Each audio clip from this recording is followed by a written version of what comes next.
దక్షిణ భారతదేశంలో ఉన్న వైతీశ్వరన్ టెంపుల్ ఒక ఆలయం మాత్రమే కాదు, ఒక రహస్య ప్రపంచం. ఇక్కడికి వెళితే మన గతం, వర్తమానం, భవిష్యత్తు గురించి తెలుసుకోవచ్చని అంటారు.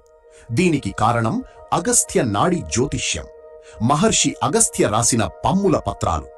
జ్యోతిష్యులు మీ బొటనవేలి గుర్తు తీసుకుని మీకు సంబంధించిన లీఫ్ను వెతుకుతారు.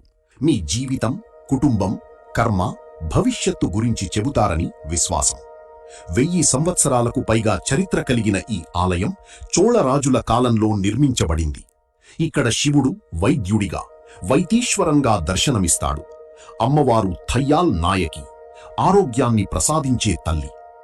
పురాణం ప్రకారం రాముడు మరియు లక్ష్మణుడు కూడా ఇక్కడ పూజ చేశారు. మంగళగ్రహ దేవుడు అంగారక తన దోషాన్ని ఇక్కడే తొలగించుకున్నాడని నమ్మకం. ఇక్కడి సిద్ధామృత తీర్థంలో స్నానం చేస్తే వ్యాధులు తగ్గుతాయని. కానీ అత్యంత ఆసక్తికరమైన విషయం ఏమిటంటే, అదృష్టం ఉన్నవాళ్లు మాత్రమే ఈ ఆలయానికి చేరుకుంటారు అనే నమ్మకం. ఇది కేవలం ఒక ఆలయం కాదు, మన జీవితం గురించి తెలుసుకోవాలని ఒక ఆధ్యాత్మిక ప్రయాణం.